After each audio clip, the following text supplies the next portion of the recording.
Now, good morning, everybody. Mr. Chairman, sir, Madam, it is my proud privilege to be here and to discuss on such a subject which is going to interest all the faculties of medicine and also for the general public also. I think I spoke about in the press conference that this conference is going to send a message to the public also. So this time I am going to talk about prevention and supportive management by non-conventional method. You must be wondering in the present scenario, in the present world, why I am talking about non-conventional system when there is modern surgery, modern chemotherapy and gene therapy, immunotherapy. So many therapies are there for the cancer. But it has got some value still there to prevent mortality and morbidity in cancer if you add to that. So that's why I chose this. So why to talk about the modern non-conventional method? What is the status of cancer today? Status of cancer, you know, it is still life-threatening disease. It is still carrying high mortality and morbidity. And today's census says in 2024 to 25, ICMR reports that there are 15.17 lakhs of cancer active cases. 1 in 9 persons is expected to have cancer in their lifetime. So this is a very important scenario. Although this cancer incidence is much less than the worldwide European society, European aspects of the world, but still in India we have got. I always pondered why people develop cancer, even if when he is not smoking, he is not chewing tobacco, and he is in perfectly good health. So it came to my mind always I was haunted by this question. I didn't have answer, but I thought, is there any role of lifestyle in the prevention of the cancer, in development of the cancer? What happened that I'm giving you the sequence of events. I happened to attend online CME at Lonavala, Kevalya Dham, Lonavala, Mumbai on the 4th to 7th December 24. And I came across so many new things which is happening in the world. There were world-renowned experts, both doctors and non-doctors, who are working on the subject of preventive cancer.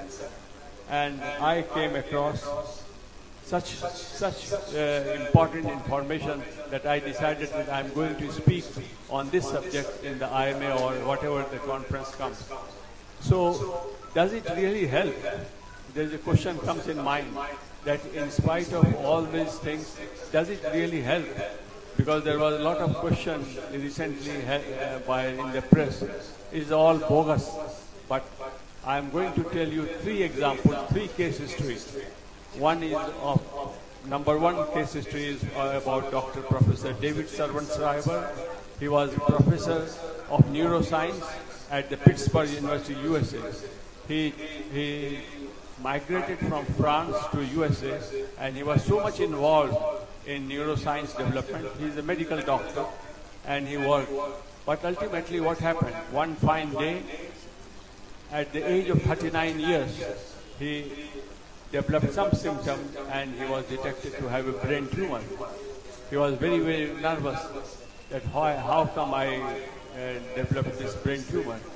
So he underwent conventional treatment. He went for surgery, he went for radiotherapy, he went for chemotherapy. But what happened? After 1 year, his brain tumor recurred.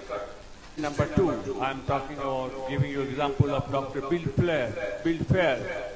He is the head of department of Sloan Kettering Memorial Hospital at New York, the biggest hospital in the cancer development. And he was very, very tough person. He never believed any non-conventional treatment. He was very strict that our chemotherapy, our surgery is good enough to fight the cancer. He was a urologist, oncosurgeon at the same time. But what happened? One fine morning, his general physician, his family physician detected that you have got, look here, Mr. Fair, you have got a colon carcinoma which is advanced. And it was not very much symptomatic. So he was very much perturbed. But he said, what I am going to do? I am going to do surgery and chemotherapy. So he went for 2 surgery, he went for chemotherapy, and after 1 year, what happened? His tumors again recurred. And the treating doctor said, look here, Mr. Fair, you know the prognosis, we cannot cure it fully. You know it, your lifespan is very short. But his wife is a practicing nurse in the same hospital. She said that, well, I'm not going to just wait and watch and see that my husband is going to die. She contacted somebody who she knew in the Canada, Dr. Richard Bellevue. He was working on the new nutraceuticals, that is nutrition with having action like pharmaceutical. So she went and called, look here, my husband is having this problem, his tumor has recurred. Is there anything more that we can do? We can change the diet and we can do something help. Yes. He said, yes, send me all the files and I will advise you. So now the case history number 3, Mr. Gabe Canales. He's a businessman in Texas, 31 years old, very fighting, very enterprising businessman. He's moving, dancing, earning a lot of money, drinking, taking tobacco, everything. And he developed in routine exams and he was found to have an increased PSA. His doctor said, look here, the PSA is quite increased. You must go for needle biopsy.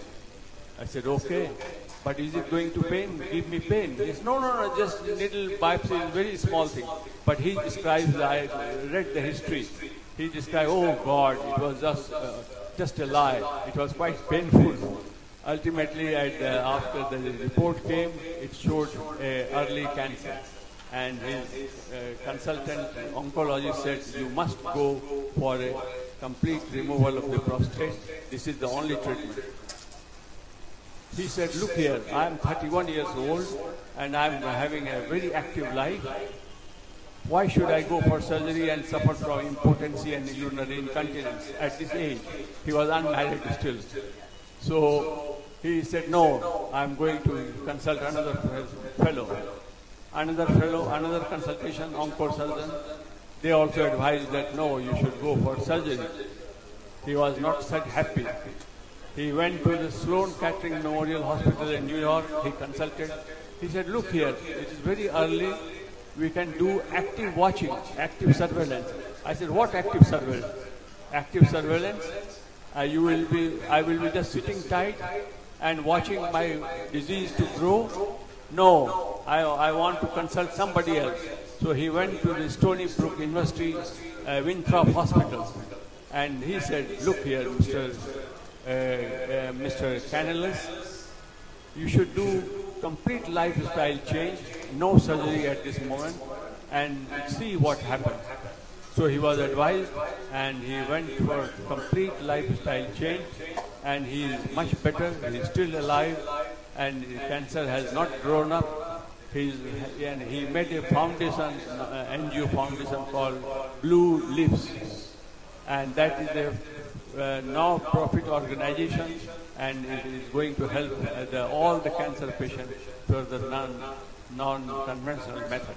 So these 3 stories definitely attracted me, and I was very much impressed that yes, there is something which can be done for the cancer patient in addition to non-conventional, conventional method. Now, what is cancer? Cancer is just an abnormal cell. But first, I will tell you the normal cell. Normal cell, you must know the normal, then you know the abnormal. So, what is the normal cell? Normal cell has got limited division. It doesn't divide too much. It has got limited division when there is a degeneration of the chromosome or senescence.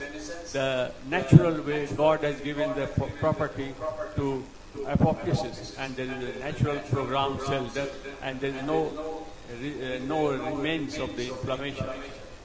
These are controlled by telomeric DNA sequence. Healthy cells undergo apoptosis, programmed cell death, as I said. The second method is autophagy. There is lysosomal degeneration and it disappears. These are controlled by tumor suppressant genes. There are 3 types of genes which controls these phenomena so that the cell does not grow too much, because there will be a lump. If the cell goes on growing, it will create some abnormal situation. So there are tumor suppressant genes called TP53, TP21, TP16, and they act in some way to stop this growth. There is effective degeneration DNA repair system. So this is the normal which God has given to us for the repair of our cell, and the cell is healthy, and at the programmed time the cell dies and there is no remains of inflammation. But what happens in the cancer cells? Cancer cells, there is a mutation of the DNA and there is the accumulation of the driver genomic aberrations. All the abnormal DNA sequence, they remain there. They are not getting better. So the DNA repair system is deranged. In the cancer cell, DNA repair system is deranged. These lead to low apoptosis. We want to increase the apoptosis so that it's natural death. We want increased autophagy, but the cancer cells have low autophagy. Where there is more of necrosis. What happens with the necrosis? There is a mode of inflammation. There is a mode of remains of inflammatory material. And these inflammatory materials, they lead to the angiogenesis. Angiogenesis is development of new blood vessels, and the cancer cells enjoy new blood vessels, and they get more of nutrition to grow more. So we want that these things are not there, because otherwise we are going to have enhanced carcinogenesis. Now the radiotherapy and chemotherapy, what it does, they create high autophagy and is like normal physiology. But these things, I've told you about the normal cell, I've told you about the cancer cell, abnormal. What is the difference between the two? These things, when there is a cancer cell, these things take a lot of time, long time, 5 years to 40 years to develop symptomatically cancer. The saddest story is that many times the cancer is detected in a very advanced stage in asymptomatic situation. That is the most sad part of the cancer detection. Many times you don't know that you are suffering from cancer and it's growing, it is asymptomatic.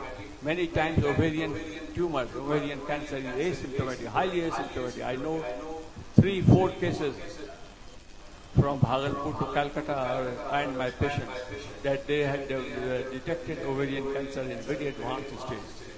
So this is the sad story. Now what happens in the cancer, that there's a signals, they continue to grow, the cells is growing, the cancer cells produce TNF or TGF, that is called transforming growth factor, platelet-derived growth factor. They evade suppressants. In the aberrant cancer cells, the tumor suppressant genes is not working properly, so they cannot stop. The cancer cells don't obey to the normal suppressing genes. This regulation of the TP53 and TP21, there is a mode of angiogenesis. They even evade immune destruction. Now, why mutation happens? Why mutation happens? What is the reason? There is a 5 to 10% of situation is a genetic background. There is the inherited mutation of the driver gene, which regulates the growth, cell death, and apoptosis. These are only in 5 to 10% of cases. Example, you know very well, BRCA1, BRCA2 is seen in breast carcinoma, ovarian carcinoma, pancreatic carcinoma, and prostate carcinoma. Likewise, MLH1, MSH2, MSH6, PMS2 genes in colorectal carcinoma are also known as Lynch syndrome and ovarian tumor. So these are very important things that you should know. Why mutation and how it happens. Now, but I'm talking of the genetic factor in 5 to 10% case only. What happens in the remaining? What happens in the remaining situation? 90 to 95% of the case. There's environmental factors. There's fault in terrain. The terrain word may be looking to you as a normal or as something unknown, but I'm going to tell you what is terrain.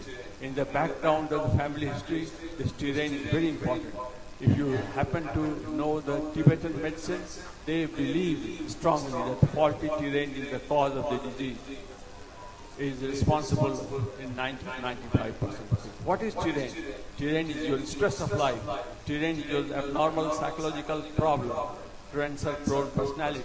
There is a lack of sleep and rest, obesity and lack of exercise, environmental pollution, smoking, tobacco, insecticides and hormones used in diet, and too much of diagnostic radiation exposure, faulty food habits. These are all, they all combine to make terrain, abnormal terrain.